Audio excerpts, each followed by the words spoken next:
Hey, what is up, chat? How's your week going? What's up, Wing Chun? How's it going? Hey, Amy, nice of you to join. What's up, Raymundo? Hey, Evil Morty. Bigfoot, glad you could join. Hey, Dr. Eggboy, how's it going? Hey, Losh, glad you're here. Nikki, how's it going, Nikki? Peepzilla.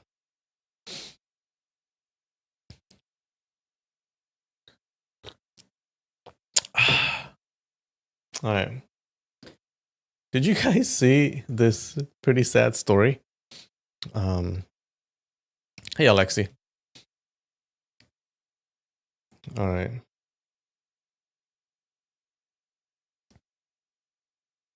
Look at this. Hotter summers mean Florida's turtles are mostly born female. So, I don't think this is everywhere in the world, right? It's in the Florida Keys. So there's some turtle hospital in the Florida Keys. Looks like it says recent heat waves have caused the sand on some beaches to get so hot that nearly every turtle born was female. And I was like, wait, how? Why would that turn turtles female? So apparently, the sex of the turtle depends on the temperature of the sand. So, if a turtle's eggs incubate, so it says turtle eggs incubate below 81 degrees Fahrenheit, the turtle hatchlings will be male, and above that, they'll be female. So apparently, it's getting so hot that like something like 99% of the turtles that they studied or they've seen are female. Are turtles going to be, like sea turtles, going to be extinct? Yes, Turtle Apple, we're talking about you. What's up, Ange? Hey, Malik. The hottest turtles are female?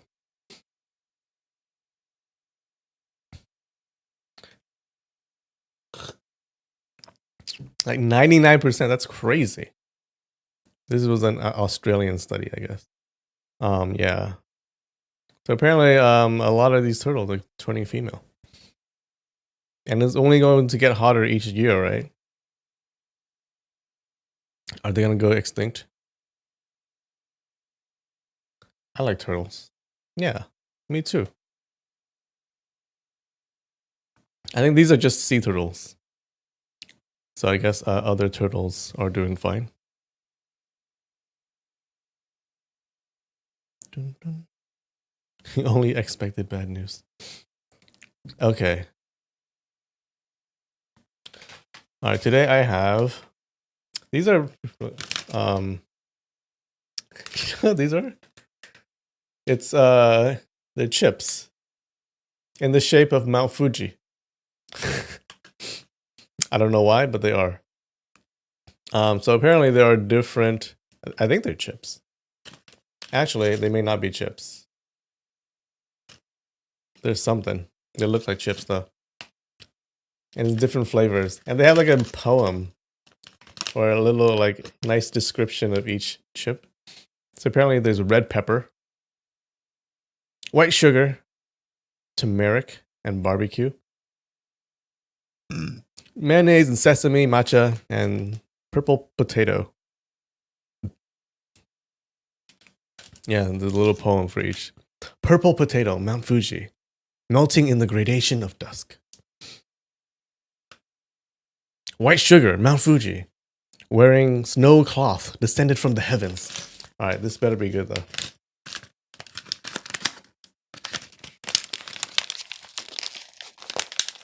Japan will make everything special. What's my favorite show? Ooh, that's hard.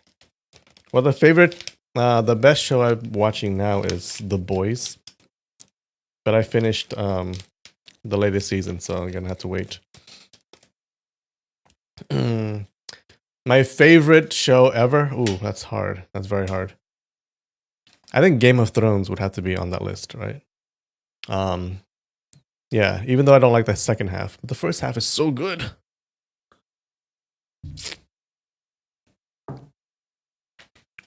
All right. Oh, there's only one chip each of each flavor. Okay. What is this?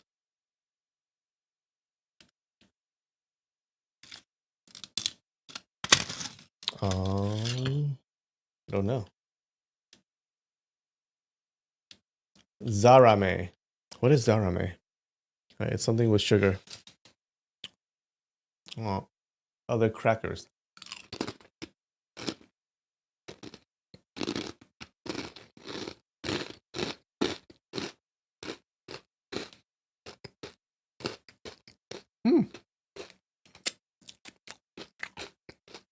Not bad. A little sweet.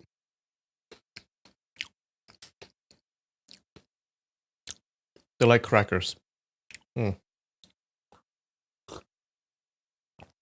Didn't know Mount Fuji could taste so good. All right, what next? Red pepper. Okay. Ugh. Where are you?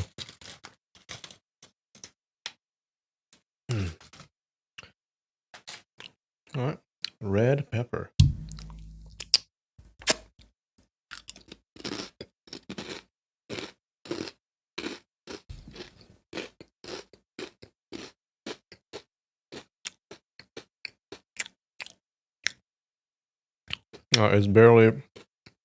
It's barely spicy.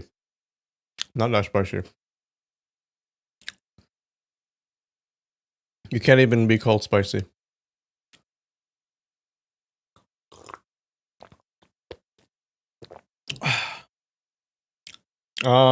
Rate out of 10. The first one is like 7 out of 10. The spicy one, 6 out of 10. I'll finish the other ones later.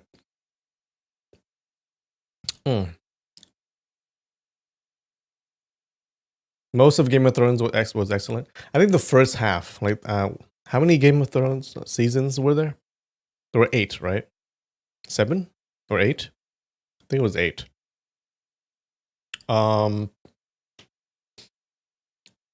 Seasons 1 through 4 were very good.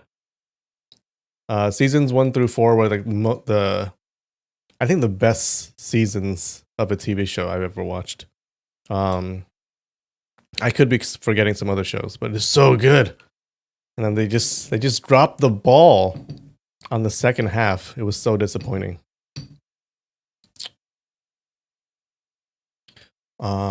It's good that they're doing these studies now for the turtles, so we can change. How do we fix these turtles? We can't make the beaches cooler, right? I think they're just all going to be female. When they passed the books, yeah. Basically, when they passed the books, it started going downhill, unfortunately. Like, they stopped caring about the actual plot and the storylines, and they just all they cared about was shock value. And it's like, yeah, that's not, I mean, shocking is good, right? Shocking people is fine, but then the point of Game of Thrones wasn't just to shock you. It was the storylines, and they just dropped the ball.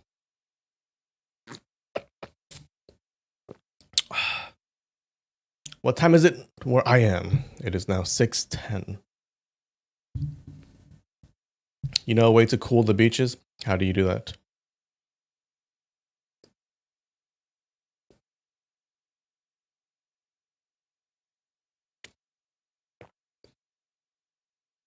All right, guys.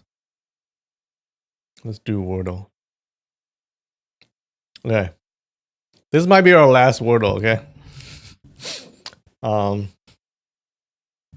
Yeah, we might need to choose a different game. It's been a long time already. I'm just too good at it. All right, 611. Let's do it.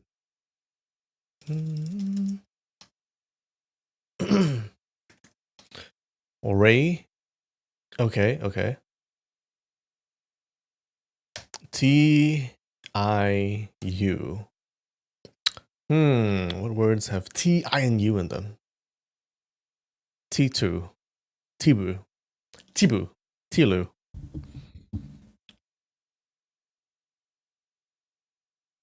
I'm gonna say. Oh, I was gonna say tulip, but that's not. That wouldn't work.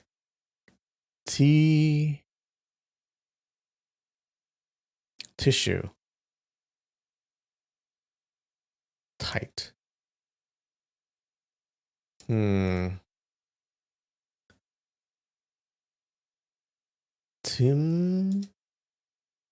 No, it might not be T. ITU.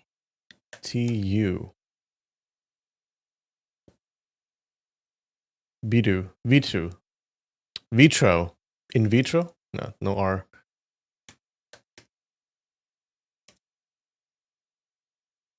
Gitmo? No M. No O.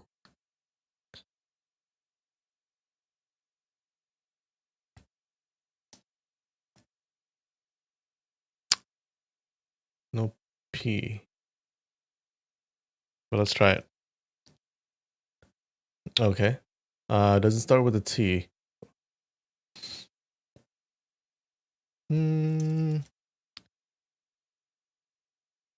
TIU.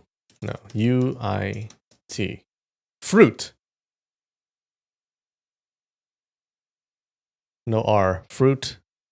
Glute. No. Brute. Fruit. Woot. Hoot. Goot. Jute. Coot. Oh God. Newt. Boot. Voot.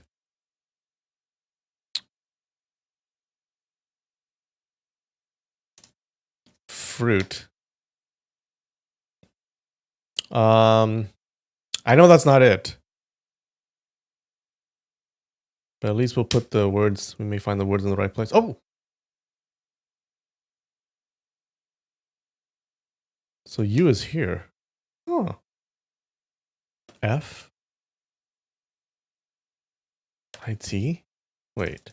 UXFIT? Unfit? Unfit.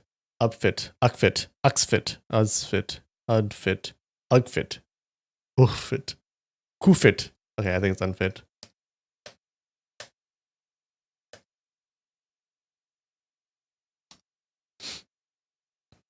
Yeah. Oh, you got it?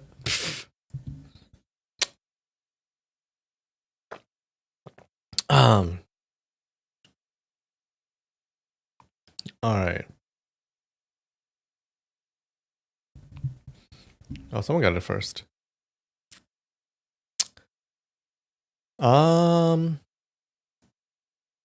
Okay. Africa. Geography. All right. How did we do last time? Did I get a 54? I think I got 54%, right? All right, guys. All right, guys. We're going to go for it. We're going to go big today, okay? We're going to go for 55%. 55%. Let's do it. Let's do it. Togo. Fuck. Where's Togo? No clue. Oh, so close. Oh, we got 37% last time? All right, we're going to go for 38%. All right, going big. Going big today. Seychelles is the islands, right? I think it's these. These? Here? Okay, this is Seychelles. Let's remember. Equatorial Guinea. It's in the equator. Here? Here. Oh, so close. Guinea. Oh. Equatorial Guinea is here. Maybe Guinea is next to it. Here. Here. What? That's not even close.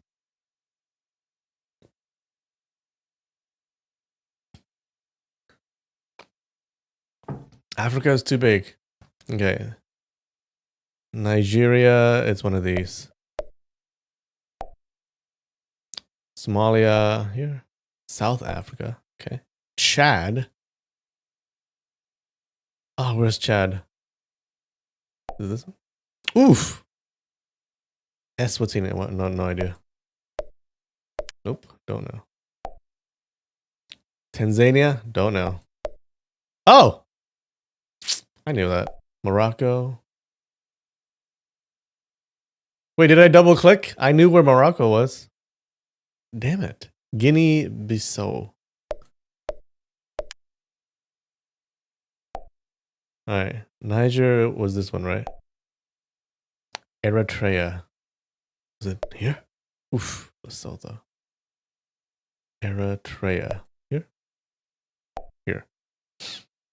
Western Sahara. Here. Here. Here. Liberia. Tunisia. And this, it's just too big. I can't do it. Senegal. Botswana. One of these. Tunisia. One of these. Okay. Comoros. Oh god. Oh god, don't look. Sao Tome and Principe. I think it's here. Sudan? Here. Here. Oh wait, here. Here, here. Libya. Oh god. It's all gone wrong. Gabon. Mauritania.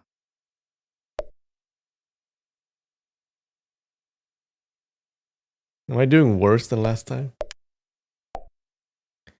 Uganda.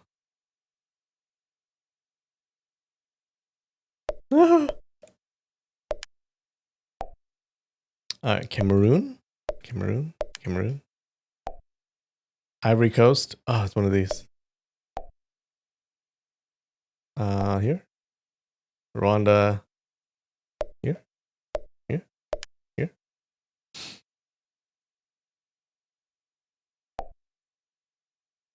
Burkina Faso. Here.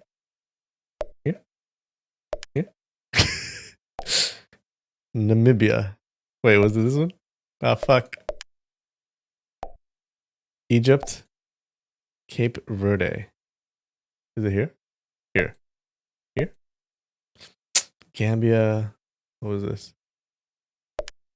Sierra Leone. Oh. Algeria here. Sierra Leone. Oh, shoot. Was it this? Okay. Djibouti is here, I think. Zambia. Oh, God. It's way too big. Mali here. Lesotho is this one. Lesotho is in the middle of South Africa. I think that's easy. That's the easiest way to remember it. Ethiopia, South Sudan, Kenya.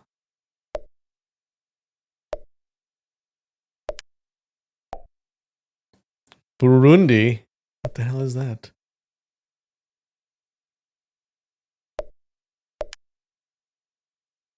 What? Didn't you see that? Mauritius. Malawi.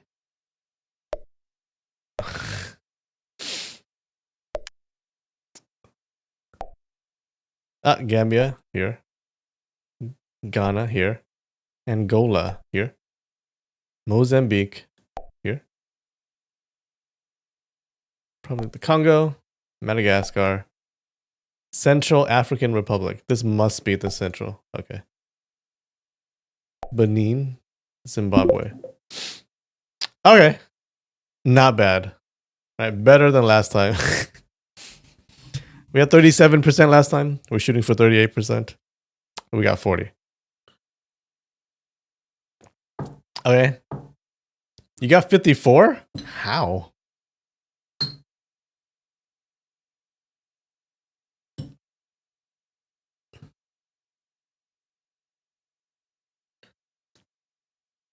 Yeah, I gotta cultivate my chi.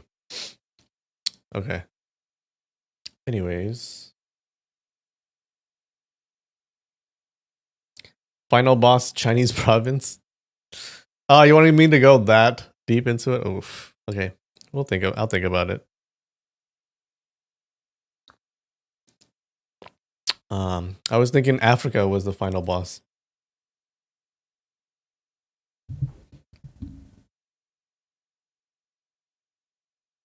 Africa is just way too big.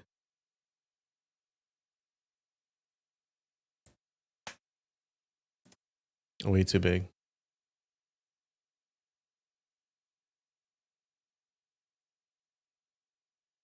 We need to invade and like combine some of those countries. I'm sorry, shouldn't do that.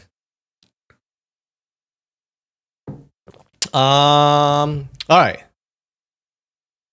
So what happened last week? What happened in our story last week? So last week, Xiao Feng, our hero, and Aju, they go visit the monk Ji Guang, right, in the quest to find the identity of this leader of the expedition that killed Xiao Feng's father, right? And so someone's been killing people who knows this leader's identity, but luckily, the monk Ji Guang is still alive. So they meet the monk, and the monk tells Xiao Feng his real last name is Xiao. So now we know his name is Xiao Feng. The monk also gives him a copy of his father's last words, right? So remember, his father had written his last words, like carved his last words on a cliffside, but someone had just destroyed it, right? But the monk kept his last words. So basically, his father was saying we find out from his last words, his father was a Khitan man who was taking his wife and baby to his mother-in-law's house. All right, so it wasn't an invasion from the Khitan. All right, he was trained in martial arts by a Han Chinese master. When the expedition killed his wife, right, this guy he got annoyed and he killed most of them. Right, he just went all berserk. But then afterwards, he felt ashamed that he killed so many of the Han people, because he had no enmity towards the Han. Right, his master was a Han Chinese. So he felt ashamed, and he committed suicide. So Xiao Feng then asks the monk who the leader of this expedition was. Ji Guang, instead of telling Xiao Feng this, Ji Guang, the monk, he apparently he kills himself, I guess, rather than reveal the secret. He kills himself by not breathing. That's something you can do, I guess. I think so. He's just sitting down and then he falls dead. Okay, he stops breathing. Okay, so afterwards they decide to go see Madame Ma to see if she knows the leader of this expedition. Madame Ma is she's a widow of Vice Chief Ma of the Beggars Clan. She was the person who accused Xiao Feng of murdering her husband. So Aju disguises as an elder of the Beggars Clan. All right, and then Xiao Feng, she disguises Xiao Feng as an assistant, right? Because Madame Ma would never talk to Xiao Feng because she thinks he killed her husband. So she disguises them both, and they go see her. And after this weird conversation, Madame Ma reveals that the leader of the expedition is Duan Zhengchun, who is the father of Duan Yu. Okay, and who is a prince of Dali. He's the younger brother of the emperor of Dali. Now Xiao Feng is the sworn brother of Duan Yu, but he doesn't know yet that Duan Zhengchun, this guy, is Duan Yu's dad. Right? He doesn't know that yet. So so now that he finds out the identity of the leader, Duan Zhengchun, he wants to go and kill him, right? Now Aju is kind of worried that Xiao Feng can't defeat Duan Zhengchun because the Duan family is famous for the martial arts technique called the Six Meridians Divine Sword, and that's super powerful.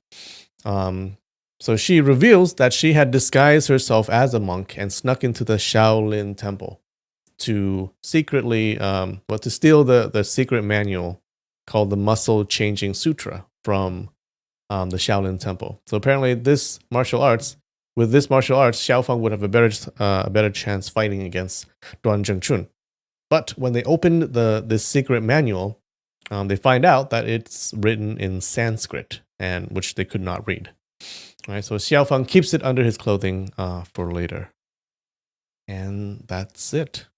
How's that?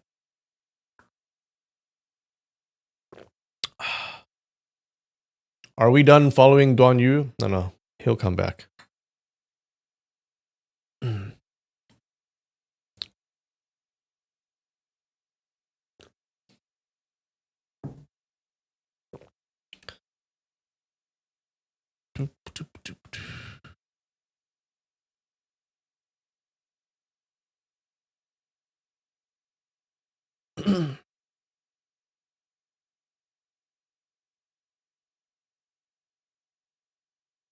All right.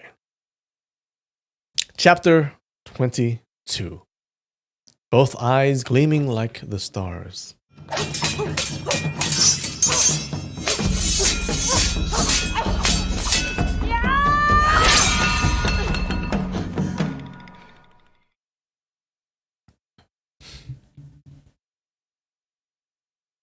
Okay. So I think last time Xiao Feng and Aju were eating?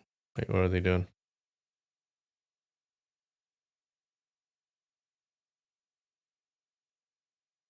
They were somewhere. And then, okay, so he saw a big fellow who was covered with blood from head to toe on the main street. The fellow was holding 2 broad axes and brandishing them up and down chaotically. Okay, so they meet this guy who's holding 2 axes covered in blood. Okay.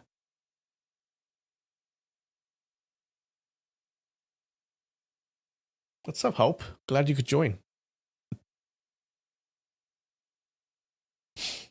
All right, so this big fellow is a guy with 2 axes. The big fellow had a thick beard and a very powerful appearance, but the look in his eyes was chaotic and he was behaving crazy. Obviously, this was a madman. Xiao Feng saw the pair of broad axes in his hands seemed to be made of pure steel and very heavy. When the man separated them, brought them together, attacked and defended with them, his movements were rather disciplined, and the defense at his front was excellent and strict, just like the style of a master. Xiao Feng was acquainted with very many people of Wulin in the Central Plains, but he did not know this big fellow. He thought, this big fellow's skill in using axes is very outstanding. How come I've never heard of such a man? That man brandished his broad axes faster and faster, and repeatedly roared, Quick! Quick! Quickly go! And report to our lord that the enemy has come! He was standing at a place where there were roads on all sides, and was chopping horizontally and hacking vertically with his 2 shining axes. So passers-by certainly stayed away from him. Who would dare to come near him? Xiao Feng saw that he was having a hysterical expression and kept executing move after move with the axes.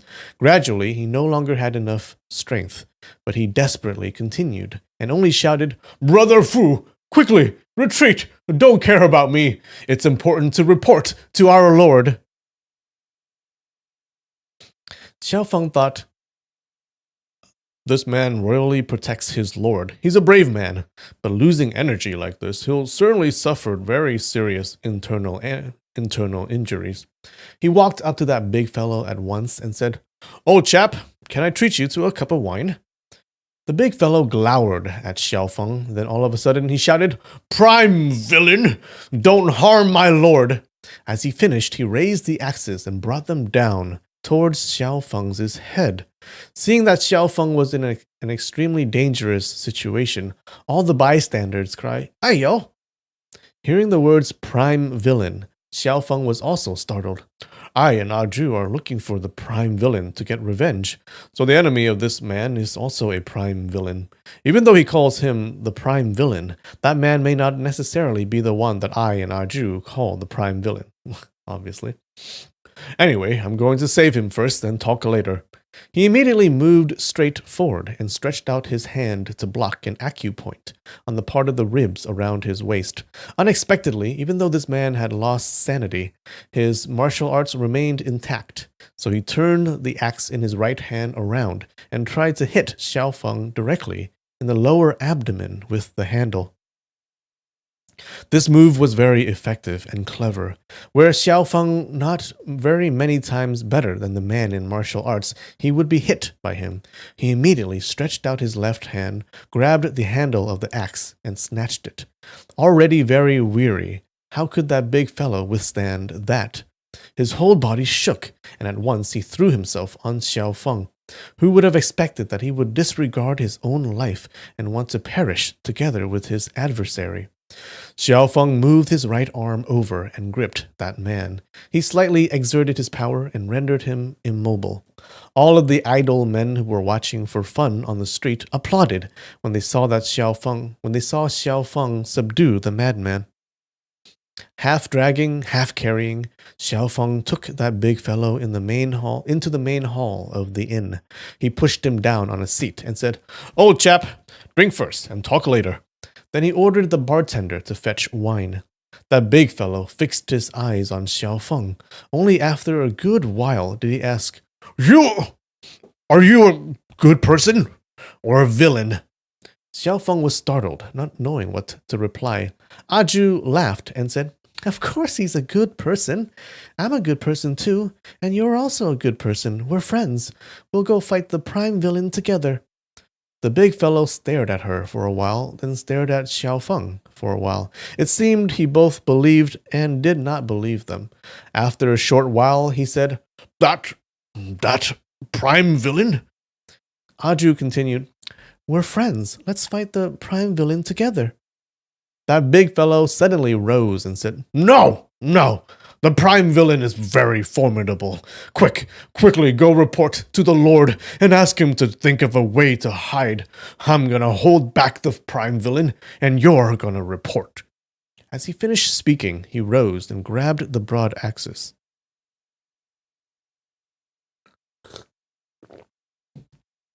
Xiaofeng reminds you of Chow Fun? True. That big fellow's wait. Xiaofeng stretched out his hand and pressed down on the man's shoulder, saying, "Old chap, the prime villain hasn't come. Who's your lord? Where is he?" The big fellow shouted loudly, "Prime villain, come here! Come here! Come here! Your father is going to fight you 300 bouts. Don't you dare harm our lord." Xiaofeng and Aju exchanged a look, both being at their wits' end. Aju suddenly said loudly, "Aiyo, no good. Let's quickly go report to our lord. Where is the lord? Where has he gone to? We mustn't let the prime villain find him." The big fellow said, Yes, you go report. He's gone to the square bamboo forest by the little mirror lake. You quickly go to the square bamboo forest by the little mirror lake to report to the lord. Go! As he finished, he urged continuously, looking very looking very anxious. While Xiaofeng and Aju were still uncertain about their plan, suddenly the bartender said, "Go to the little mirror lake. It's not going to be a short journey." Hearing that there was really a place with that name, Xiaofeng hurriedly asked, "Where is it? How far is it from here?" That bartender replied, "If you ask other people, they may not necessarily know. Luckily for you, you've asked me, the very right person. I'm a man from the area around the Little Mirror Lake. This is really as coincidental as you can get. You're totally lucky." Hearing him babbling on about irrelevant subjects, Xiaofeng stretched out his hand and gave the table a hit and said loudly, "Say it quickly!" The bartender at first wanted to mooch a tip before saying anything, but after being thus frightened by Xiaofeng, he no longer dared keep other people guessing, saying, This master is so impatient. If it were not for you meeting me by chance, even if you were more impatient, it'll still be useless, right? He wanted to make some complaints, but seeing that Xiaofeng was not having a nice expression, he said, The little mirror lake is to the northwest of here. First, you go straight west. After going 7.5 li, you'll see around 10 big willow trees, 4 trees in each row. There are 4 rows in total. 1 times 4 equals 4. 2 times 4 equals 8. 3 times 4 equals 12. 4 times 4 equals 16. Why is he saying this? There are 16 willow trees altogether. Then you quickly go north. After going 9.5 li, you'll see a big blue stone bridge. You mustn't cross the bridge. It'll be a mistake if you cross it. I say you can't cross the bridge, but you need to cross a bridge, but you can't cross that big blue stone bridge on the left-hand side. You must cross a small wooden bridge on the right-hand side. After crossing the small bridge, you go west for a while, then go north for a while, then go northwest for a while. In short, it won't go wrong if you follow that footpath. Going like this for 21.5 li, you'll see a big lake that looks like a mirror. It's the little mirror lake. To get there from here, everyone says that it's 40 li, but in fact, it's only 38.5 li. It's less than 40 li. Now, just give them like the address.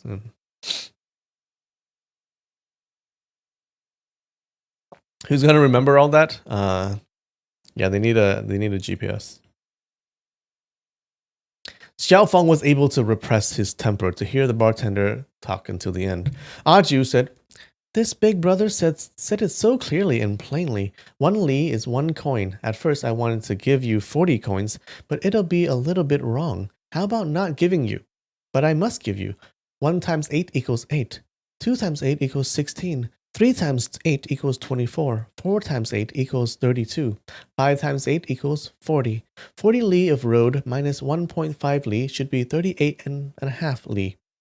Then she counted out 39 coins and ground the last coin on the blade of an axe, creating an imprint. Next, she pressed it with 2 of her fingers. With a snap, the coin was broken in half.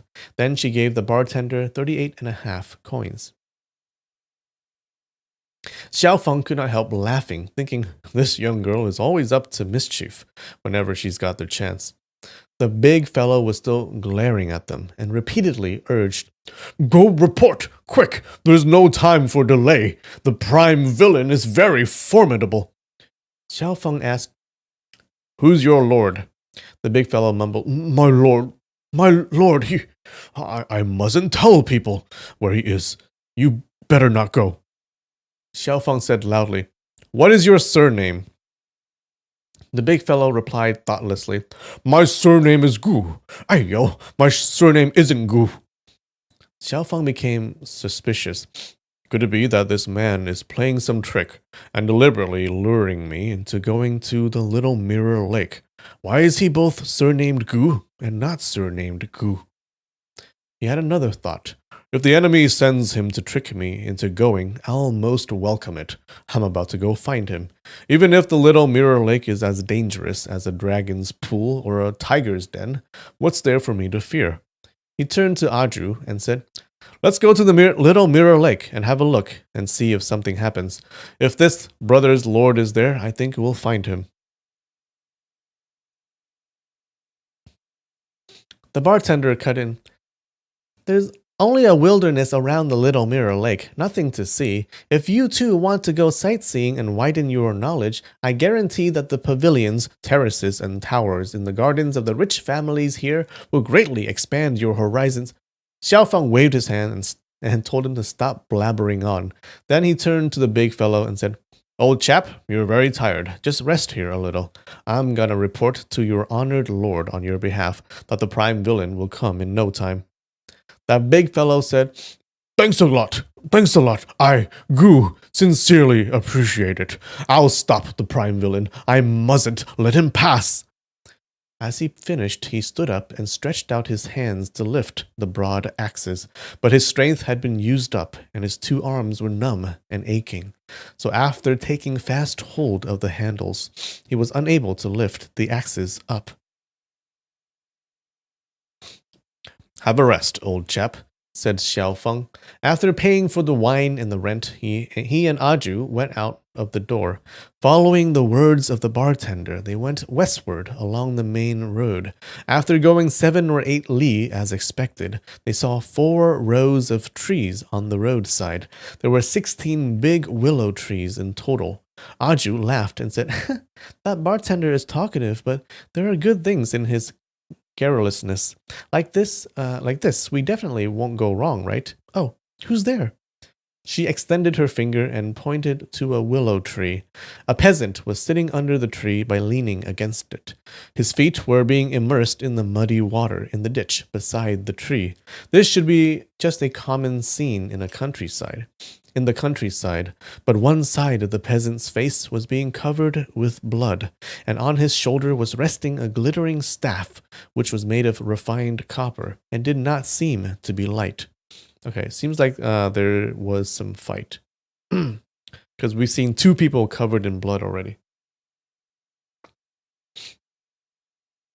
Xiao Feng walked up to that peasant and noticed that he was breathing heavily. Obviously, he had suffered serious internal injuries. Xiao Feng came straight to the point, asking, "Big brother, a broad axe-wielding friend entrusted us with the mission of going to the Little Mirror Lake and delivering a message. May I ask if the Little Mirror Lake is on this side?" The peasant raised his head, asking, "Is the broad axe-wielding friend dead or alive?" Xiao Feng replied, "He only exhausted his power. There's no big problem." The peasant let out a sigh of relief and said, "Ah, thank heavens and earth. You two please go north. I'll definitely never forget this kindness of delivering the message." Judging from the way the peasant talked, Xiao Feng knew that he was no common peasant in the countryside, so he asked, May I ask your respected surname? What is the broad axe-wielding friend to you?" The peasant replied, "My surname is Fu. Sir, please go quickly to the Little Mirror Lake. That prime villain already rushed past here. It's a shame that I couldn't hold him back."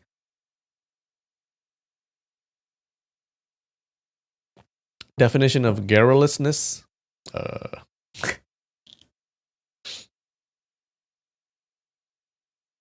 garrulousness. Hmm. What could it mean? The bartender is talkative, but there are good things in his talkativeness. That's the only thing I can think of.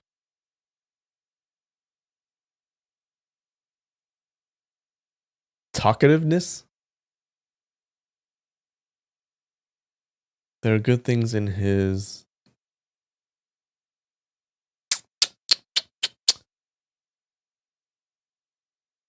garrulous. It doesn't seem like talkative though. Hmm. Hmm. Garrulous. Does it mean arrogant? No, he wasn't arrogant. Greedy? He wanted money. Maybe it means greedy.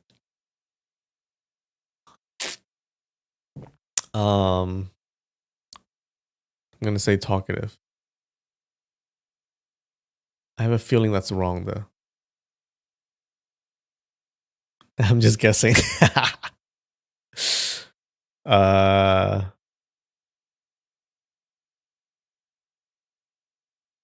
Garrulous. Alright, talkative. Garrulousness.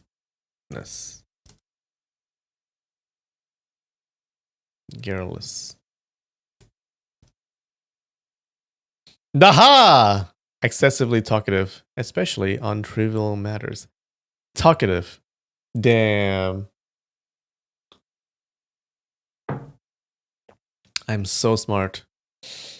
Even my guesses are correct. You're praying that I get one karaoke song? Ah! But you lost. But you lost. My brain is too big. It's gigantic. I can barely hold my neck up. Where Xiaofeng thought, this man's serious injury really isn't false. If this is the enemy's plan to trick me, he mustn't spend a big amount of money. Seeing the honest appearance of the man, Xiaofeng took a liking to him. He said, Big Brother Fu, your injury is serious. What weapon did the prime villain use to harm you? The man replied, It's an iron staff. Seeing fresh blood oozing unceasingly from his chest, Xiaofeng unfastened his clothes to take a look. He saw a hole in the man's chest. Oof. Even though the hole was not bigger than a fingertip, it was very deep. Xiaofeng extended his finger and blocked several important acupuncture points around the wound to help the peasant stop bleeding and reduce his pain. Aju torn the front of his robe and bandaged his wound. Ah, a small fingertip size wound? What martial arts is that?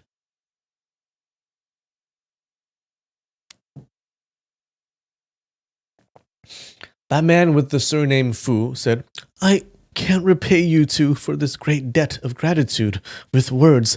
I only hope you would go to the little mirror lake as quickly as possible and report to my humble lord. Xiaofeng asked, What's the name of your honored lord? What does he look like? The man said, Sir, when you reach the side of the little mirror lake, you'll see a bamboo forest to the west of it. All the bamboo trees are square. There are several bamboo houses in the forest. Please call out some words from the outside of the houses. The number one villain under heaven has come. Hide quickly. That'll be okay. It'll be best if you don't enter the houses. As for the name of my humble lord, someday in the future, I, Fu, will certainly inform you. Was it ping one finger? No. No. It looks like the Six Meridians Divine Sword, no? That martial arts. That looks like a wound from the Six Meridians Divine Sword.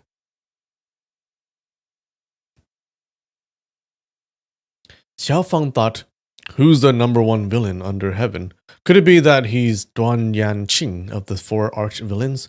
Judging from the words of this man... Oh, that guy also knows the Six Meridians martial arts. Judging from the words of this man, obviously, he's unwilling to say, so there's no need to ask him more.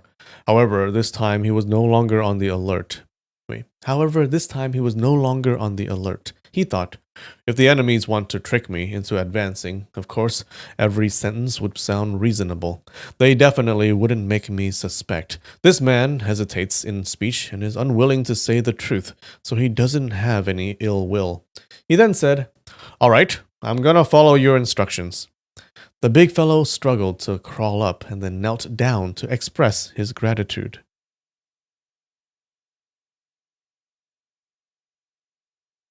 Xiaofeng said, You and I feel like old friends at the first meeting. Brother Fu doesn't need to be excessively courteous. He raised the man up with his right hand. He then gave his own face a wipe with his left hand, removing the makeup, and met him with his true face, saying, I'm Xiaofeng, a Khitan. We'll meet again someday. Without waiting for the man to say anything, he held Aju's hand and went with quick steps. Yeah, what if his prime villain is Xiaofeng? That's who he meant. Aju asked, So we don't need to disguise and make up anymore? Xiaofeng replied, I don't know why, but I like this straightforward big fellow very much. I wanted to make friends with him, so I couldn't meet him with a false face. Aju said, All right, I'm gonna revert to wearing female clothes as well. She went to the side of a brook and hurriedly washed the makeup off her face. Then she took off her hat, revealing her black hair, and removed her baggy robe, showing the original female clothes inside. The two of them went 9.5 li without taking a break. They saw a lofty blue stone bridge in the distance. When they came near the bridge, they only saw a scholar bending down on the surface of it. This man had spread a large sheet of white paper on the bridge, and using the blue stone of the bridge as inkstone, he had prepared a big puddle of ink. The scholar was holding the brush in his hand and was writing on the paper. Xiaofeng and Aju found it strange. Who could have expected that someone would take paper, ink, brush, and inkstone to a bridge in the wilderness to write? Only when they got near him did they see that he was really not writing, but drawing. What he was drawing was the scenery around the small bridge, the running water, the old trees, and the distant mountains. All could be found in the picture. He was bending down on the bridge and was not facing Xiaofeng and Aju. But what was strange was that the scenery in the picture was obviously directed towards the two of them. They saw that every stroke of his was executed in the opposite way to normal, and he was drawing contrary-wise. Xiaofeng did not understand painting and calligraphy at all, but Aju had lived in Mr. Murong's home for a long time and had seen a great many excellent works of painting and calligraphy. He saw that even though the inverse drawing technique of that scholar could not be considered superb, it was really hard to draw in reverse like this. When she was about to go forwards to ask him several sentences, Xiaofeng lightly pulled a corner of her gown, shook his head, and walked towards the small bridge on the left-hand side.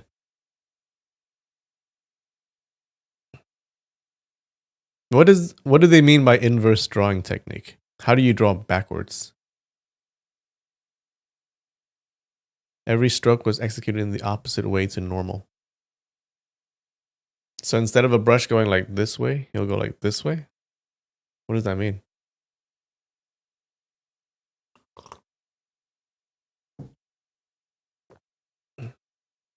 That scholar asked, "Why didn't you two pay any attention when seeing me drawing in reverse? Could it be that this trifling skill of mine has defiled the eyes of you two?" Aju replied, "Confucius did not take a seat on an askew mat and did not eat irregular meat. An upright gentleman doesn't see inverse drawing." I don't understand any of that. The man loudly laughed and withdrew the sheet of white paper, saying, "Write on, please, across the bridge." Xiaofeng had already guessed that what the scholar's intentions were. He had spread the sheet of white paper on the bridge to catch other people's eyes. Firstly, he wanted to delay them, and secondly, he wanted to make what was false look like the true one, deliberately tricking other people into crossing the blue stone bridge. So Xiaofeng said, "We want to go to the little mirror lake. If we stepped on the blue stone bridge, we would go the wrong way." That scholar said, "If you follow the blue stone bridge, it'll merely be going around in a circle. After going an extra 50 or 60 li, you'll still arrive. The two of you had better go up the blue stone bridge." Xiaofeng said, "When everything is all right, why go an extra 50 or 60 li?" That scholar laughed and said, "More haste and less speed. Could it be that you don't understand the reason behind this sentence?"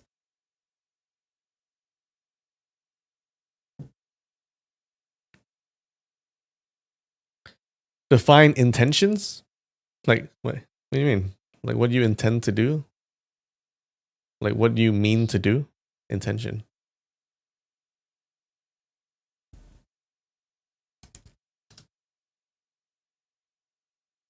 Yeah.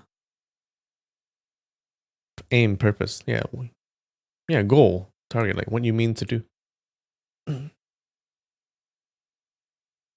You think he was painting with the non-dominant hand? I don't think that's right.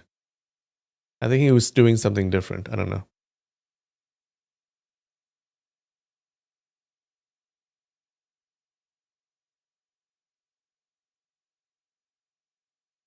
Aju also realized that this scholar was intentionally delaying them. She stopped bothering herself with him and immediately stepped onto the wooden bridge. Xiaofeng followed her. When the two of them got to the middle of the bridge, suddenly they felt that the board of the bridge under their feet was rather weak. With kalala sounds, it snapped, and their bodies fell downwards the river. Xiaofeng stretched out his left hand and gripped Aju's body by the waist. His right foot slightly pressed on the board. Thus, making use of it, he leapt forward and arrived at the other shore. After that, he sent a palm attack backwards in case the enemy sneakily attacked from behind. Ha ha ha ha. The scholar laughed loudly and said, Good skill, good skill. Why are you two quickly going to the little mirror lake? Noticing that there was a panic in his laughter, Xiaofeng thought, This man looks handsome and refined, yet he's on the prime villain's side. He paid no attention to him and went forwards with Aju without delay. After going several zhang, he heard footsteps at his back and turned his head around to take a look. It was none other than the scholar who was catching up from behind. Xiaofeng turned around and asked with a darkened face, Sir, what do you want to instruct me? That scholar replied, I also want to go to the little mirror lake. It just so happens that I and you two have the same journey. Xiaofeng said, This can't be better. Then he put his left hand on Aju's waist. Raising his internal energy, he took her along and went as if floating. His movements were really smooth and noiseless, and did not stir up even the lightest dust. The scholar quickly rushed after Xiaofeng, but the distance between them became farther and farther. Seeing that his martial arts were mediocre, Xiaofeng did not care about him anymore. He continued raising his internal energy and going as if floating. Even though he was taking Aju along, he was still much faster than the scholar. Within the time it takes to finish a meal, Xiaofeng already left the scholar far behind himself and did not see any trace of him. After crossing the small wooden bridge, the path became very narrow. Sometimes the grass was as high as the waist, and it was very hard to recognize the path. If the bartender had not said clearly, Xiaofeng would really have had a hard time finding this path. After going for less than 1 hour, he saw a clear lake. Xiaofeng slowed down and went up to the lake. He saw that its water was blue like jade, and its surface was calm like a mirror. It was really worthy of the 3 words, the little mirror lake.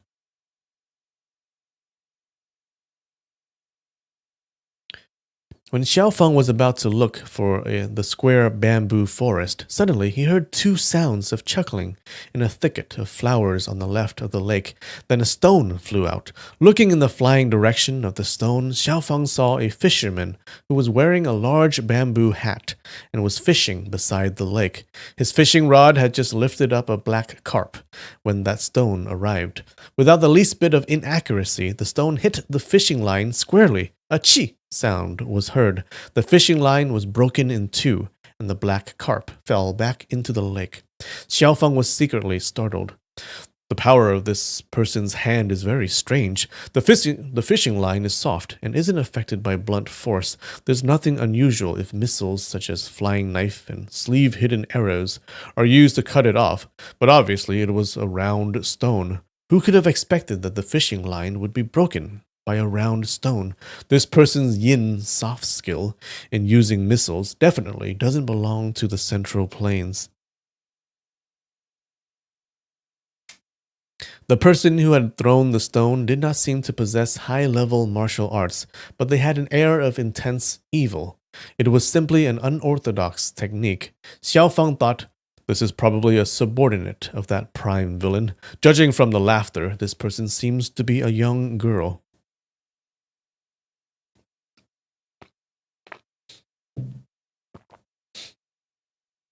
That fisherman was also startled when his fishing line was broken. He said loudly and clearly, Who played a trick on Sir named Chu? Me. Please, show yourself.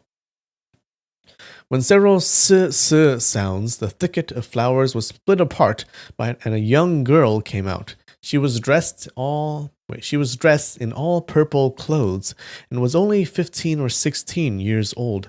Compared to Aju, she was still younger by a few years. She had a pair of big, shiny black eyes. and her face was full of mischievousness. As soon as she saw Aju, she ignored the fisherman, skipped up to her, pulled her hand, and laughed and said, "This Zizi will be." Zizi means older sister. "This older sister will be very pretty when grown up. I like you very much." She sounded somewhat tongue-tied when saying this, and her pronunciation was not correct, just like a foreigner who had just started to learn the language of the Central Plains.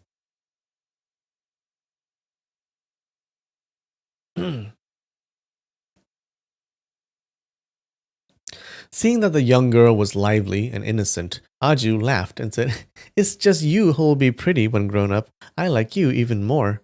Aju had lived in Gusu for a long time, and now she was speaking in Mandarin of the middle land. Therefore, even though she sounded gentle and lovely, her pronunciation was also not very accurate. The fisherman at first was about to get mad, but seeing that the young girl was so lively and lovely, the anger that was filling his bosom disappeared. He said, "This girl is so naughty, but the technique that you use to break the fishing line is very good."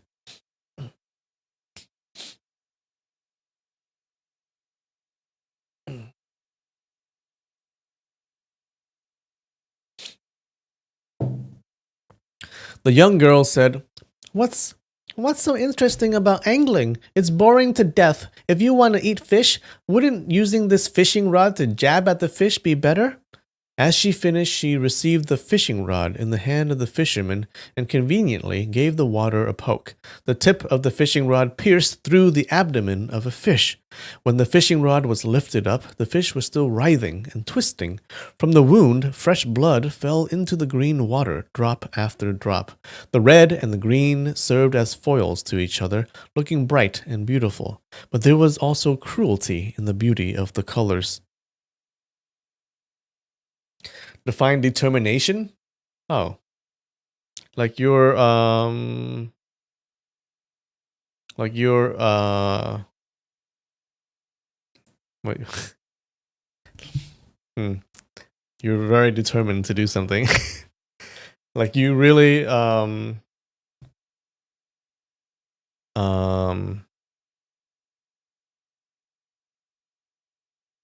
wait, how do I say it?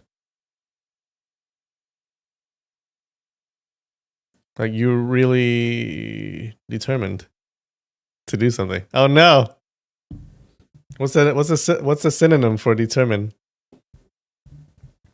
Like you really want to do something. Yeah.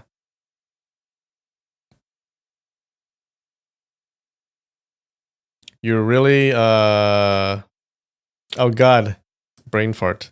I know what it means. You really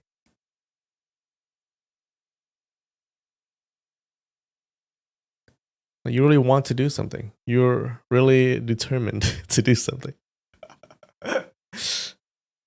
um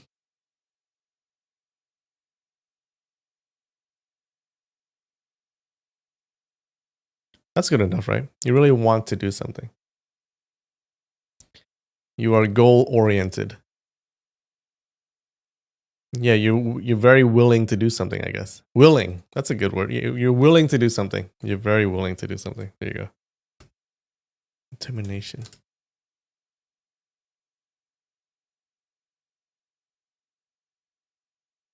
Resolved. Oh, that's a good word too.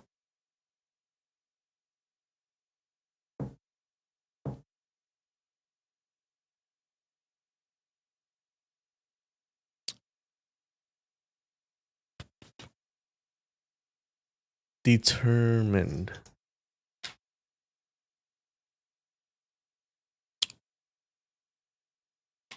Intent on. There you go. Set on. Okay. Not a lot of synonyms for determined. Resolved. Resolute. Okay. Adamant.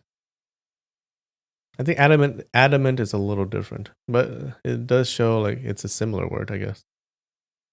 Anyways,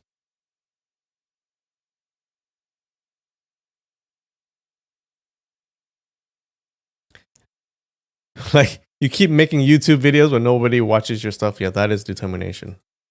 That's right.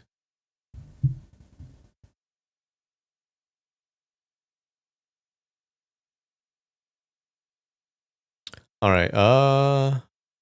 So this girl just stabbed the fish with her fishing rod. Hmm.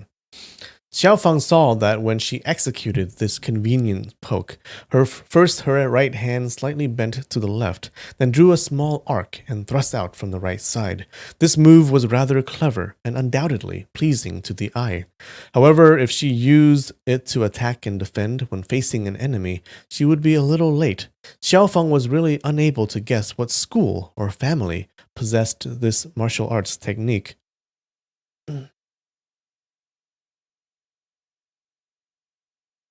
That young girl continuously lifted the rod up and thrust it down. She pierced through 6 black carps and white fish in a row, creating a chain of fish on the rod.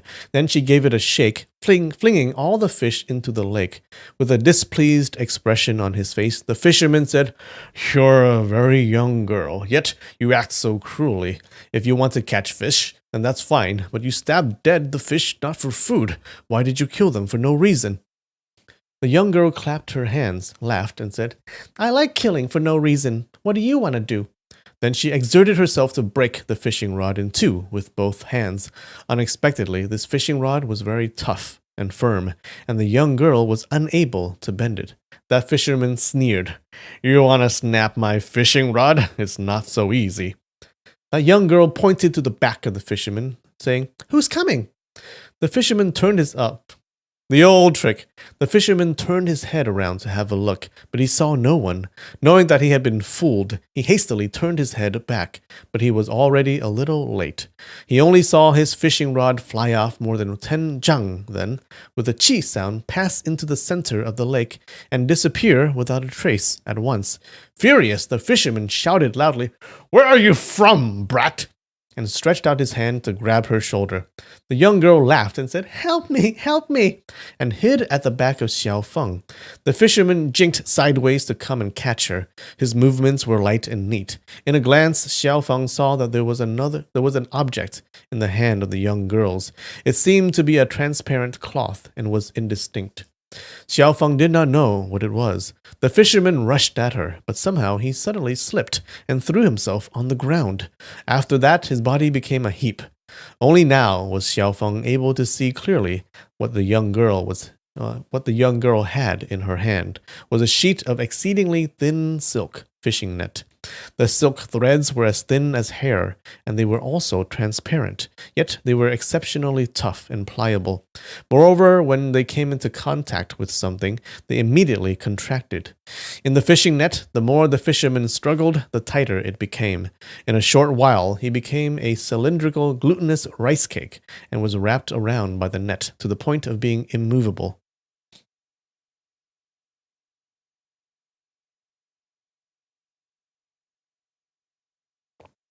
Define sneered like an evil smile, kind of like, like that. The fisherman cursed loudly and severely.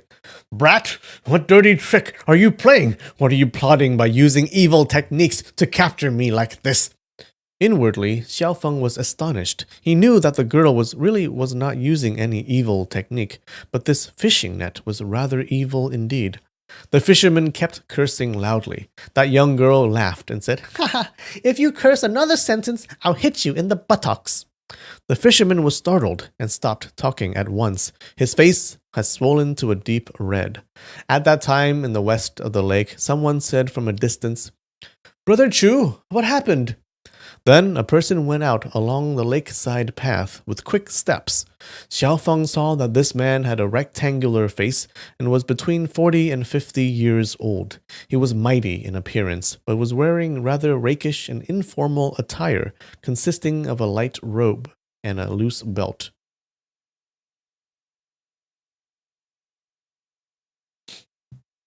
This man came near. Seeing the fisherman being bound, he was very surprised. So he asked, "What happened?" The fisherman replied, "This little girl used evil techniques." The middle-aged man turned his head and looked at Aju. That young girl laughed and said, Not her, it's me.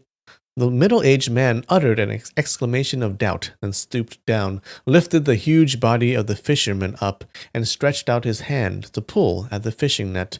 Who would have known that the threads of the net had a very strange nature?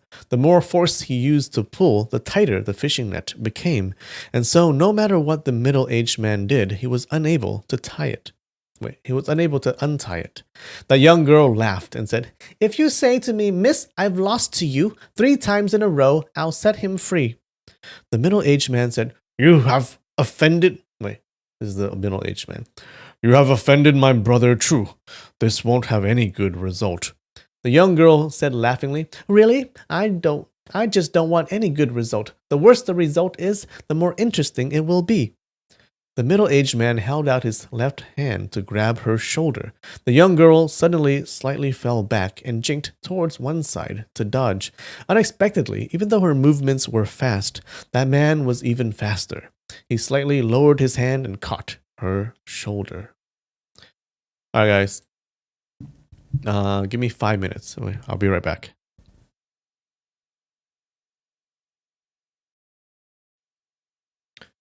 And we back. Okay.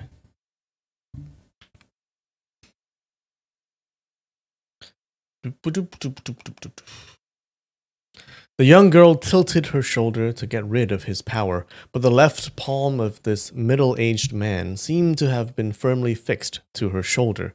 The young girl scolded in a sulky voice, "Let go of me!" She waved her fist to hit him, but before the fist had gone 1 chi, her arm became powerless and drooped down weakly. Very astonished, the girl cried, "What evil technique are you using? Quickly, let go of me!" The middle-aged man smiled, saying, "If you say, 'Master, I've lost to you,' 3 times in a row, then untie the fishing net around my brother's body. I'll let you go." The young girl said angrily, "You've offended me. This won't have any good result." The middle-aged man smiled, saying, "The worse the result is, the more interesting it will be." The young girl again exerted all her strength to struggle, but she was unable to get free, and contrary to her expectations, her whole body ached and became weak. Even her feet did not have any strength. She laughed and said, "How shameless! You can only copy other people's words. All right, I'm going to say to you, 'Master, I've lost to you. Master, I've lost to you. Master, I've lost to you.'" She did not pronounce the syllables mass of the word master clearly and pronounced it as bez instead. Therefore, it sounded like she said, "Bastard, I've lost to you." The middle-aged man did not notice it. He raised his palm and let go of her shoulder, saying, "Untie the fishing net, quick." The young girl laughed and said, "This can't be easier." Then she went to the side of the fisherman and bent down to untie the fishing net around him. She slightly raised her left hand and the opening of the sleeve, and a dark green flash was fired at the middle-aged man.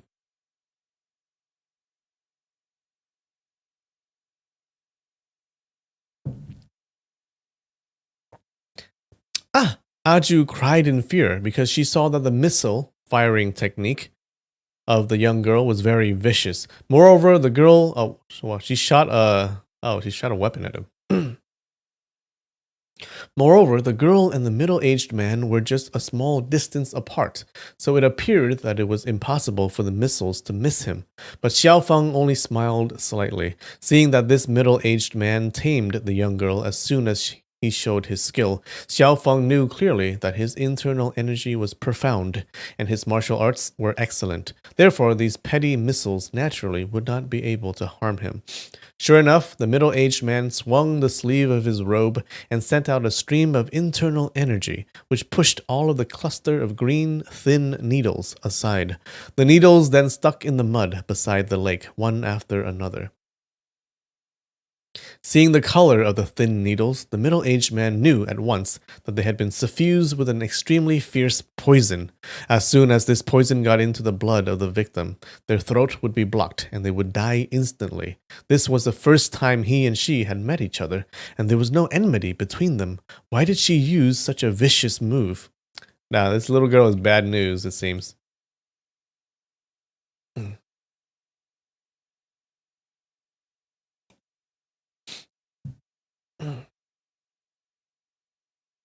The man got angry and wanted to teach this kid a lesson. He waved his right sleeve. The force of the sleeve contained his palm force. With a whew sound, the body of that young girl was lifted up, and with a pooh sound, she fell into the lake. Following that, she threw her into the lake. Following that, the man slightly pressed the tips of his feet on the ground and jumped onto a rowboat under a willow tree. Holding the oars and pushing it several times, he reached the place where that young girl had just fallen down. Now he only waited for her to emerge, to grab her hair and lift her up. But when that young girl fell into the water, she only uttered an "Ayo" sound. After she had fallen into the lake, no trace of her could be seen at this point. Naturally, when a person is drowning, they will definitely emerge and submerge a few times, and only after drinking water to the full will they no longer resurface. However, that young girl was like a big piece of stone, and thus she sank without rising. The middle-aged man waited for a short while, but all along the girl did not rise to the surface. The more the man waited, the more worried he became. In fact, he had no intention of harming her. It was just that seeing that she was very young, yet her actions were so malicious, he wanted to discipline her once. If she drowned, he would feel deeply sorry for her. That fisherman had excellent skills in swimming, so he should have been able to get into the water and save her. Unfortunately, he was being wrapped around by the fishing net, and thus was unable to move. Both Xiaofeng and Aju did not know how to swim. Wait, even Xiaofeng doesn't know how to swim? Both Xiaofeng and Aju did not know how to swim, so they did not know what to do either. They heard the middle-aged man call loudly, "Ah Xing, come out, quick!" From a distant bamboo thicket, the calls of a woman were heard. "What happened? I won't come out." Xiaofeng thought, This woman's voice sounds flirtatious, but it has 3/10 of stubbornness. I'm afraid she's the naughty type. She, Aju, and the young girl that fell into the lake would be like the legs of a tripod cauldron. That middle-aged man called, "There's a drowning person! Quickly, come to the rescue!" That woman called, "Were you drowned?" The middle-aged man called, "Don't joke! If I were drowned, how can I be talking to you? Quickly, come to the rescue!" "If you were drowned, I'd come to save you instantly. But if someone else is drowned, I'd love to see and have a jolly time." The middle-aged man asked, "Will you come or not?"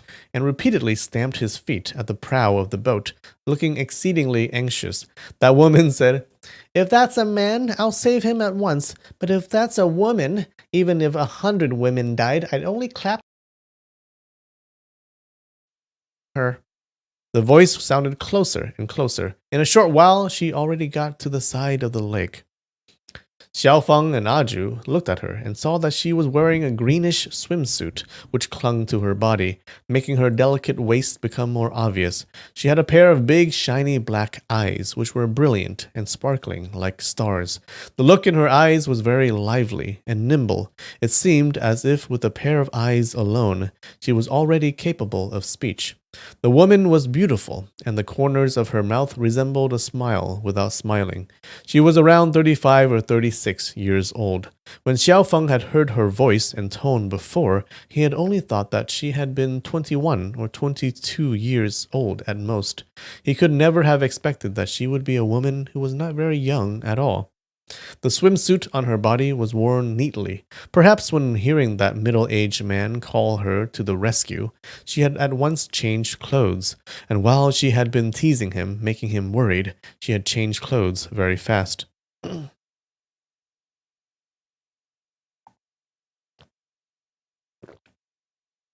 Define flirtatious? I think you know what flirtatious means. Seeing that she had come, the middle-aged man was totally happy, saying, "Ah Xing, quick, I accidentally threw her into the lake. I could never have expected that she wouldn't resurface." That beautiful woman said, "I'm gonna ask clearly first. If that's a man, I'll save him right away. But if that's a woman, then you'd better not say anything." Both Xiaofeng and Aju found this very strange, thinking, There are women who are unwilling to get into the water to save men, to avoid embracing or getting entangled with them underwater. Wait, hold on. They found this very strange, thinking, there are women who are unwilling to get into the water to save men, to avoid embracing or getting entangled with them underwater, thus losing their own dignity. Why is this woman the exact opposite, only saving men and not women? The middle-aged man stamped his feet, saying, "Oh dear, she's just a 14 or 15-year-old little girl. Don't be suspicious." The beautiful woman said, a little girl, so what? To a man like you, a 14 or 15-year-old little girl, and a 70 or 80-year-old aged woman, both will be... Whoa, what do you mean? What do you mean, lady? What are you implying? She at first wanted to say both will be accepted, but in a glance she saw Xiaofeng and Aju, so she slightly blushed and stretched out her hand and covered her own mouth, and the word accepted was withdrawn at once, but her eyes were filled with amusement.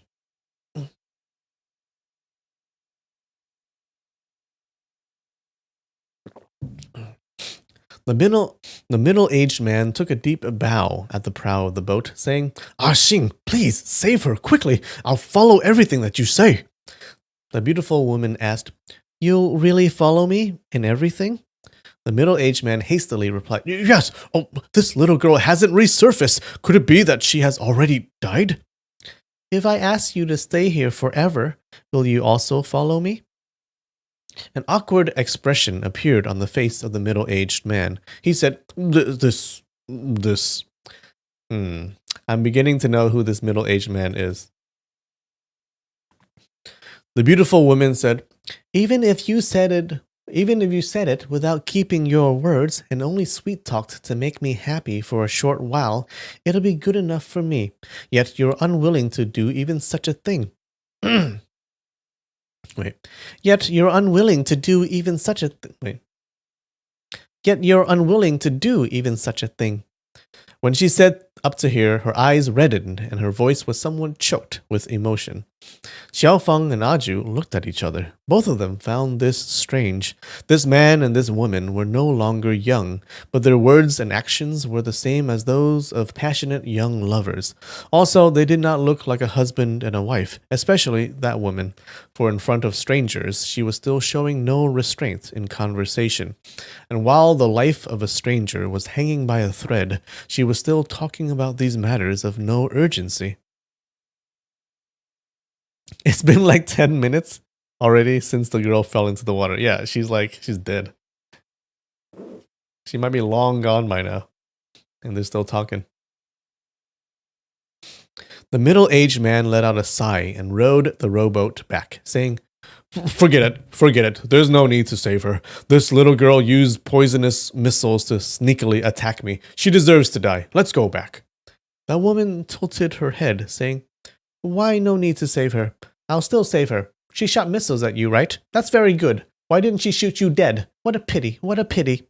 She giggled, then suddenly jumped up and plunged into the lake. Her skills in swimming were really outstanding. With a soft chi sound and without causing water to fly up into the air, she got to the bottom of the lake. After that, a kala sound was heard when the surface of the lake disintegrated. The beautiful woman was already holding that purple-gowned young girl in her hands, and her head emerged from the water. The middle-aged man exulted. He hastily rowed the rowboat back to pick them up. Ah, smart man.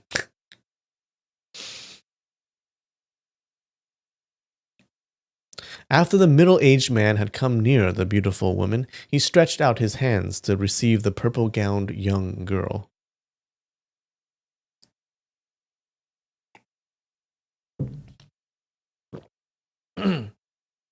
Seeing that her eyes were closing tightly, and that she did not seem to be breathing, he could not help having a concerned expression. The beautiful woman shouted, "Don't touch her! You're a lady killer, very unreliable." The middle-aged man feigned anger, saying, "Nonsense! In my life, I've never been a lady killer." The beautiful woman uttered a sound of sneering. Then, holding the young girl in her hands, she jumped into the boat. She laughed and said, Right, right. You've never been a lady killer, and you're only fond of very ugly women like Wu Yan, Mo Mu. Ayo, ayo. She touched that young girl's chest, and to her surprise, she immediately noticed that the girl's heart had already stopped beating. Needless to say, her breathing had ceased for a long time, but her belly was not bulging, so obviously she had not drunk much water. Familiar with swimming, the beautiful woman at first had thought that being under water for such a little while would not kill the girl. Never could she have expected that this young girl was physically delicate and would die. She could not help looking rather apologetic. She carried the young girl in her arms and disembarked, saying, Quick, quick, we must find a way to save her. Then, carrying the young girl, she ran very quickly towards the bamboo forest. Okay, she's not such a bad woman.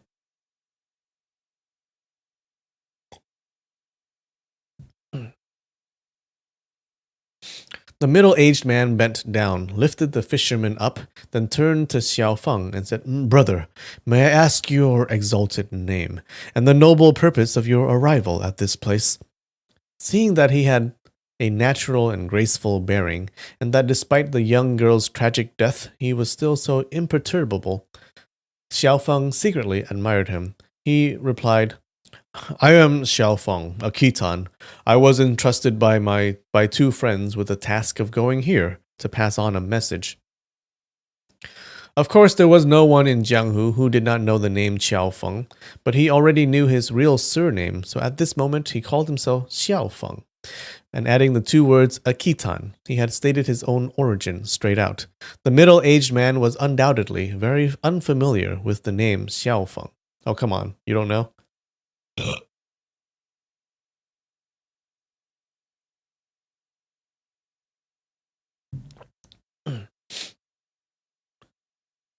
Hearing the words a Khitan, he was not surprised in the least either. He asked, Who are the two friends that requested Brother Xiao to do this? And what is the message that you are delivering?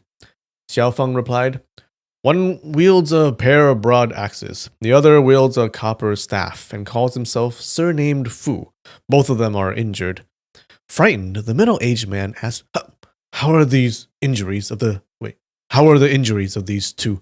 Where are they now? Brother Xiao, these two people are my close brothers. Sorry to trouble you, but could you give me directions? I must go save them at once. The fisherman said, Please, take me with you. Seeing that they valued righteousness, Xiao Feng admired them in his heart, saying, The injuries of these two people are serious, but their lives aren't in danger. They're in the town over there. That middle-aged man took a deep bow, saying, Thank you very much. Thank you very much. Then, without saying anything anymore, he lifted the fisherman up and started to go towards the path along which Xiao Feng had come. Right at this moment, they heard the calls of that beautiful woman coming from the inside of the bamboo forest. Quickly, come here! Quickly, come here! You, come and see! See what this is! Her voice sounded exceptionally panic-stricken. The middle-aged man stopped going. While he was hesitating, suddenly he saw a man quickly running towards them on the path, calling, My lord, did someone come to make trouble? It was none other than the scholar who had drawn in reverse on the blue stone bridge. Xiao Feng thought, I thought he was trying to stop me from passing on the message, but it turns out he and those broad axe user and copper staff users are on the same side. The person that they call the Lord is this middle-aged man, then. Who could he be? At this moment, the scholar had already noticed Xiao Feng and Aju. Seeing the two of them standing beside the middle-aged man, he could not refrain from being startled. When he came near them, seeing that the fisherman was being bound, he was both shocked and angry. He asked, What happened? They heard the voice of the beautiful woman inside the bamboo forest become more panic-stricken. Why haven't you come? That middle-aged man said, I'll go have a look. Then he lifted the fisherman up and walked quickly towards the bamboo forest. As soon as he moved, anyone could see at once that he had an extraordinary internal energy. His steps were light and long, yet they were exceptionally fast. Xiao Feng put one hand on Aju's waist, then he went alongside him at an appropriate speed. The middle-aged man cast a look at Xiao Feng. An admiring expression was visible on his face. They arrived at the bamboo forest in an instant. Sure enough, each of the bamboo trees was square. After going several jang into the bamboo forest, they saw 3 small houses with bamboo roofs. The structure of the houses was very delicate.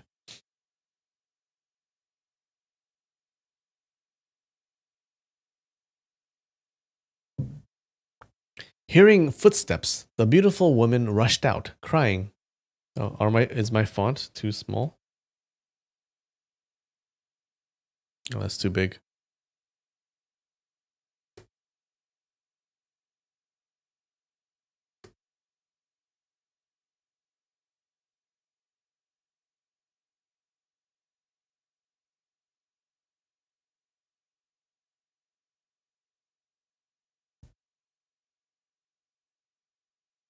Hearing footsteps, the beautiful young woman rushed out, crying, You, quickly come and see. What is this?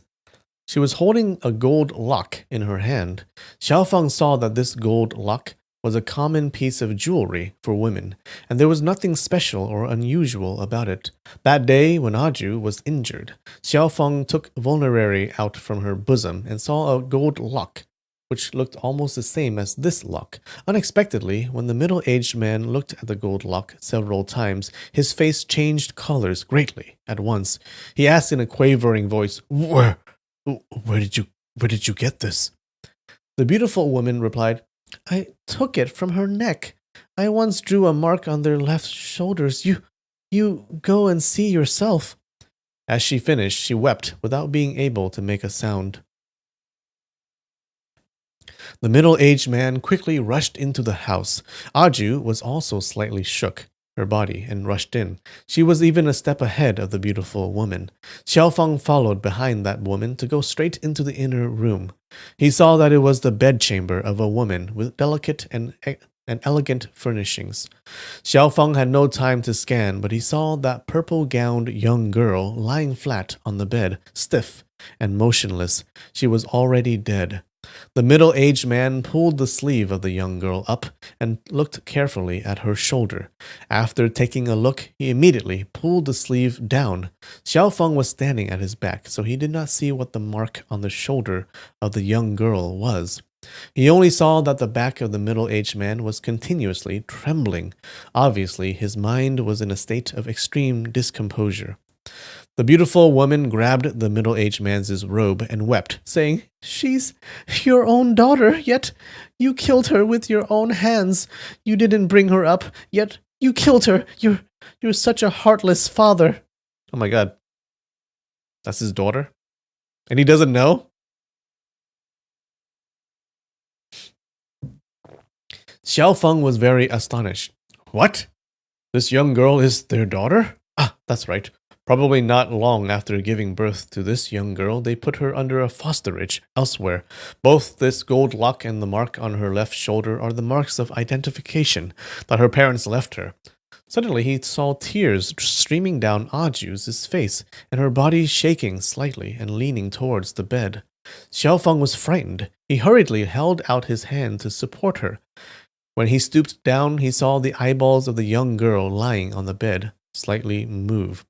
She already closed her eyes, but the movements of her eyeballs could still be seen behind the eyelids. Oh, she's not even dead.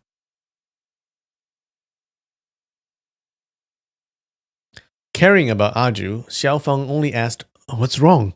Aju stood straight up, wiped the tears, and said with a forced laugh, I saw that this girl had an unfortunate, tragic death, so I feel sorry for her. Xiao Feng stretched out his hand and felt the pulse of the young girl. That beautiful woman wept, saying, The heart already stopped.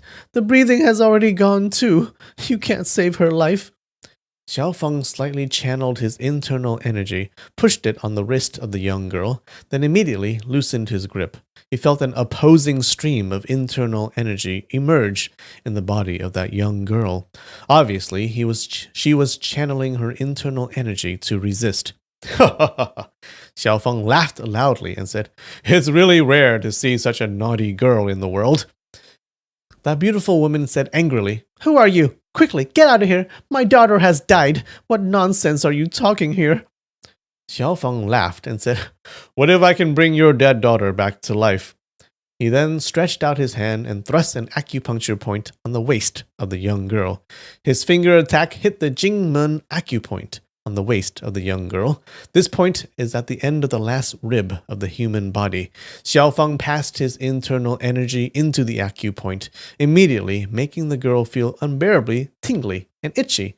Unable to endure that, the young girl jumped up on the bed, giggled in a lovely manner, and reached for Xiaofeng's shoulder with her left hand to support herself. So there's an acupuncture point you can use to make someone feel itchy.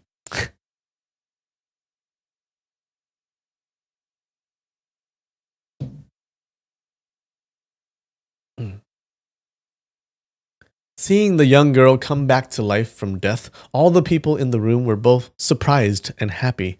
The middle-aged man laughed and said, "Oh, so you scared me." The beautiful woman smiled through tears and cried, "My miserable daughter," and expanded her arms to embrace her. Unexpectedly, Xiaofeng hit the young girl with the back of his hand, sending her falling. After that, he held out his hand, grabbed her left wrist, sneered, and said, "So young, yet so vicious." The beautiful woman cried, "Why did you hit my daughter?" If she had not had regard for Xiaofeng's status as the person who had revived her daughter, she would have fought him at once. After grabbing her wrist, Xiaofeng turned her palm over, saying, "Please, see." Everyone saw that the young girl was holding a glistening green thin needle in a space between her fingers. At first sight, they already knew that the needle had been suffused with an intense poison. Pretending to reach for Xiaofeng's shoulder to support herself, she wanted to stick this thin needle in his body. Damn, this girl is vicious. Fortunately, he had sharp eyes and was nimble. Therefore, he was not caught in her snare, but it was really an extremely dangerous situation.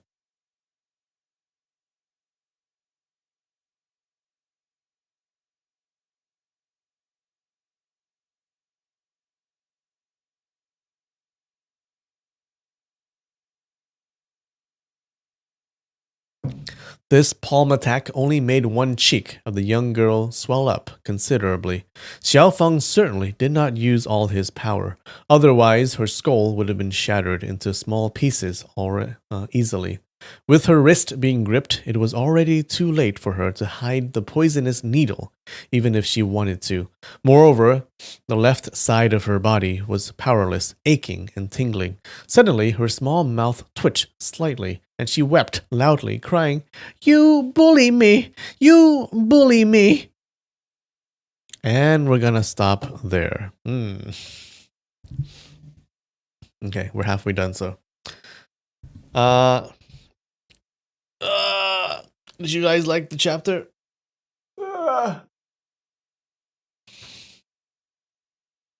Alright, what is up with this girl and what is up with this family? I think like people who have been following the story already know who this middle-aged man is. But this girl seems to be very evil, right? She would kill someone for no reason.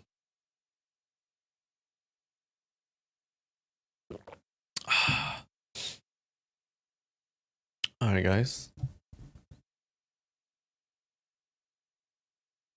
Yeah, I don't know if she's a good guy or a bad guy. She seems to be a bad person. I don't know if we care that she dies. Too bad I didn't sing a karaoke song. Yeah. No song today. You didn't catch me. Ugh. You thought the poison girl was young? She is young. She's like 14 or 15, I think. That's what they said.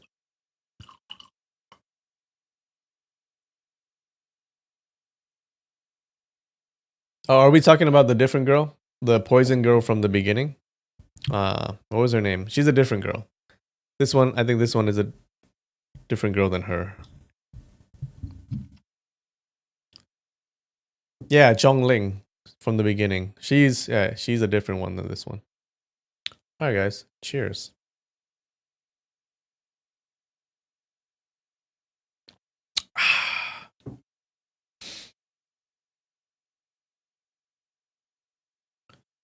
All right. I hope you liked the story. I love you. And I'll see you next time, all right? Peace. Bye.